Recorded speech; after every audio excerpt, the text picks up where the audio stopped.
सौभाग्य था हमारा श्रीमान 22 तारीख को बहुत कम लोगों को आमंत्रण मिला था, वहां जाने का अवसर मिला। इतना सुव्यवस्थित कार्यक्रम, माननीय मुख्यमंत्री जी जब माननीय प्रधानमंत्री जी जा चुके थे और सब अतिथि जा चुके थे, तब घूमते रहे, एक एक व्यक्ति से मिलते रहे और वो बड़ा भावनाओं का अतिरेक था।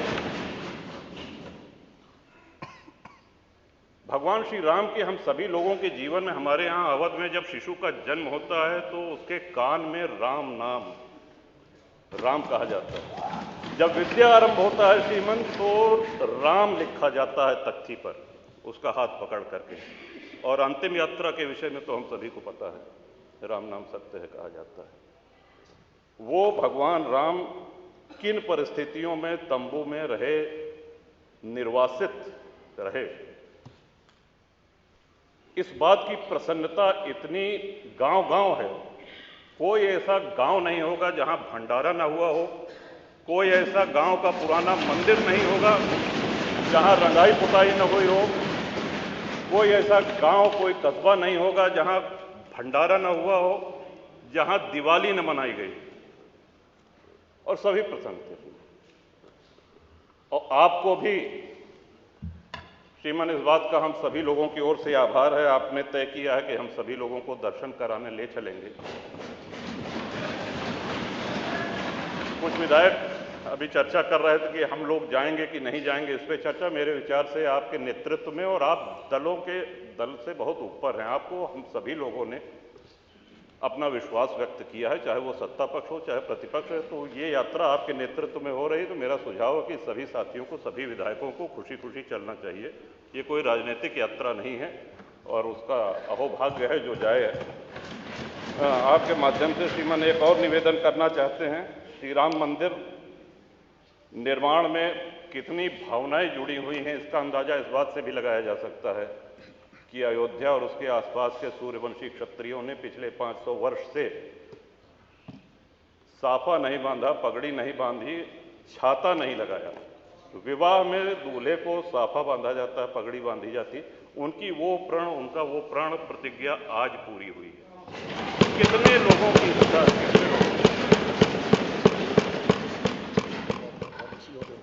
आप ही के माध्यम से श्रीमान ये भी अनुरोध करना चाहेंगे,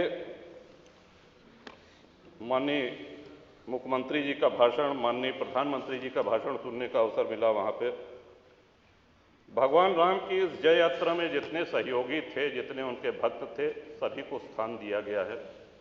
जटायु जी की प्रतिमा है, निषाद राज जी की प्रतिमा है, वहां बनेगी निर्माणा की, माता शबरी की प्रतिमा है। लेकिन हमारे जैसे अज्ञानी लोग जो संस्कृत नहीं जानते हैं, अगर प्रभु राम की महिमा से परिचित हुए हैं तो पूरा श्रेय गोस्वामी तुलसीदास जी को जाता है।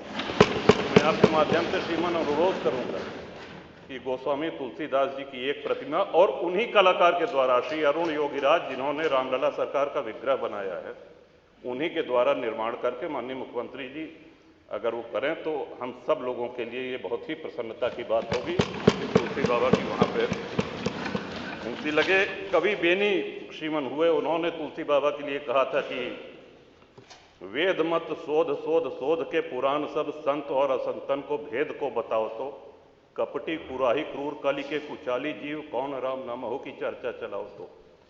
कहे कवि बेनी मानो मानो हो प्रकृति, पाहन हिये में कौन प्रेम उपजाओ तो, और भारी भव सागर उतार तो कौन पार, जो पे रामायण तुलसी न गाओ तो तुलसीदास जी की वाणी, उनके ग्रंथ को कितने श्रद्धेय कथावाचकों ने हम लोगों को सुनाया है और भवसागर पार किए हैं।